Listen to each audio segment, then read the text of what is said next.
Hey YouTube. Okay, I wanted to make a quick video on everything concerning my new baby here, Miss Sophia Renee. She was born on February 6th at 1:32 a.m. She weighed 5 pounds 12 ounces and she was 18 inches long. She wasn't jaundiced or anything like that. Her APGAR was 8 and 9. She didn't have to go to the NICU. They didn't have to do anything special with her. She was just like a regular newborn, even though she was considered not quite, or they consider her early term, because I was 37 weeks and 2 days.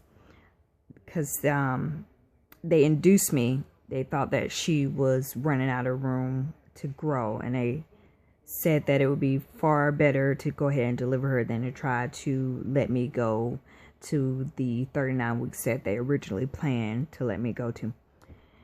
She is being breastfed exclusively. This is my first time doing this with my son.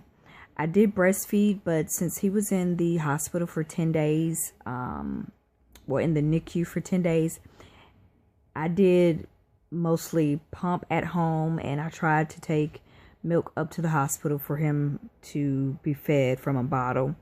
So when he came home, I just continued that regimen of pumping and giving him breast milk in the bottle. So breastfeeding a baby from day one is very new to me. It is a lot of work.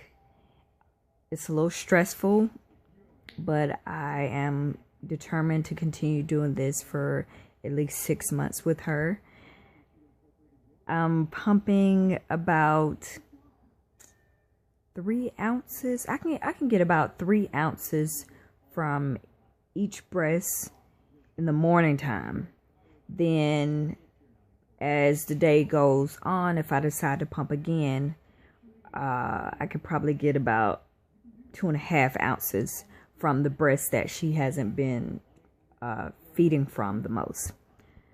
I try to store about 3 to 4 ounces a day. My goal is by the time I go back to work, I want to have 10 days of frozen milk ready in the freezer at all times. And I chose 10 days because I'm thinking, that's 2 working weeks. So if something were to happen where, I don't know, I want it in the freezer just in case. I want a stash. I'm not trying to get obsessive about it. I know some people, they can get very obsessive about pumping, storing, and they lose focus on the true purpose of pumping. But and I tend to have some kind of compulsion and obsessive behavior sometimes when it comes to making goals for myself. But this time I'm going to be very chill about it and just kind of let things, flow the way they are, and concentrate really just on providing for her and getting my rest. Because with pumping and trying to store, you end up losing a lot of sleep, a lot of precious time with the baby too, because you're so concentrated on getting a certain amount of breast milk frozen in a certain amount of time and whatnot. But other than that, breastfeeding is going pretty good. And the only drawback right now, besides the horribly sore nipples, is my cup size. I've gone up in cup size so bad that it's like I don't even wear a bra because none of my bras fit. My bra size towards the end of pregnancy was a 32 4D. I think they call it like a 32E or something like that. I can't even wear that bra anymore. And I'm very determined that I have to go and get fitted for a new bra, because if I don't, I am going to get discouraged on continuing to breastfeed her. Because if I can't be comfortable, in a bra on a daily basis, then it's going to be like, okay, I got to get rid of the problem, and the problem is the milk in the breast. But yeah, hopefully I can find some place. I think Motherhood Maternity may have some good, custom bras that I can buy.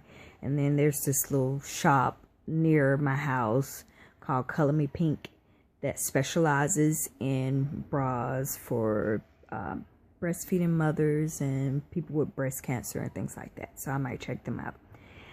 She is doing really well sleep-wise. She sleeps all day like a newborn, but as far as the nighttime sleeping, oh my goodness, she sleeps about 3, sometimes 4 hours at a time. So I do get my rest, which is much different from my son, and that is a good thing.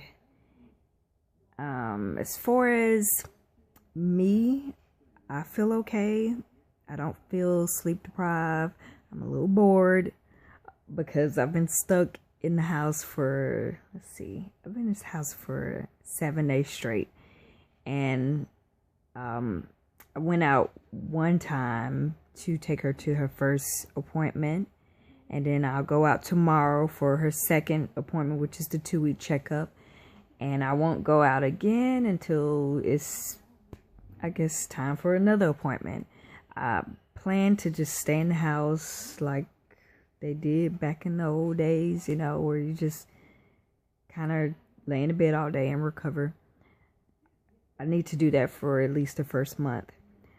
As far as my lupus goes, I have started noticing some swelling in my hands and achiness in my knees, but that could be because I'm not as active. I mean, I'm literally laying in the bed all day long, or sometimes I will admit I am forgetting my medicine. I was very diligent about taking my medicine towards the end of pregnancy, and when I was in the hospital, like, they made sure that I had my medicine. So now that I'm home, I just kind of forget about it. I'm going to get better at that because I don't want, anything to snowball into something more serious. As a matter of fact, I do think I have a appointment with my rheumatologist sometime next week. I haven't seen her in about 3 months. And so it'll be a good time for her to kind of reassess me and see if we need to go up on any of my meds, and to see where my counts are. I think that my counts should be okay. Normally I can feel when my counts are out of whack. Like, for instance, when I'm starting to see a lot of swelling and, joint achiness, things like that, I know for a fact that my set rate's going to be high, my CRP is going to be high, and my platelets are going to be high. Those are my 3 main tests that I know for sure indicate that that inflammation is starting to escalate in my body. The baby didn't have any signs of neonatal lupus, so that's good. And staying on all my medications. I haven't come off any of them. I'm breastfeeding because my rheumatologist and the high-risk OB both agreed that all the medications that I am on are safe for me to be giving to the baby through my breast milk. So that's good. But everything's going great. I am very excited that she's here. Her temperament is a little different from what I expected. With my son, he was just so laid back. When he cried, you could hardly hear him, things like that. But with this little girl, oh my goodness, she screams when she's hungry, screams when you're trying to change her, and she frowns all the time, like she's just mad for some reason. But I mean, it's cute now. I know maybe later on, that kind of attitude is gonna get on my nerve, but right now I think it's so cute that everything that I do to her just makes her upset, and she just frowns, and it's just adorable. But my son is adjusting okay. He wants to help with the baby, and right now he has a cold, so it's very limited the things that I let him do. For the most part, I'll let him maybe rub the top of her head or rub her belly or something like that. But other than that, I try to keep him as far away from her as possible because I don't want her to have, get a cold at this age, even though she was considered a term baby. I mean, anytime you have sick people around a little child, you run the risk of the child being sicker than the person that spread the germs to them in the first place. But yeah, like I said, I'm excited.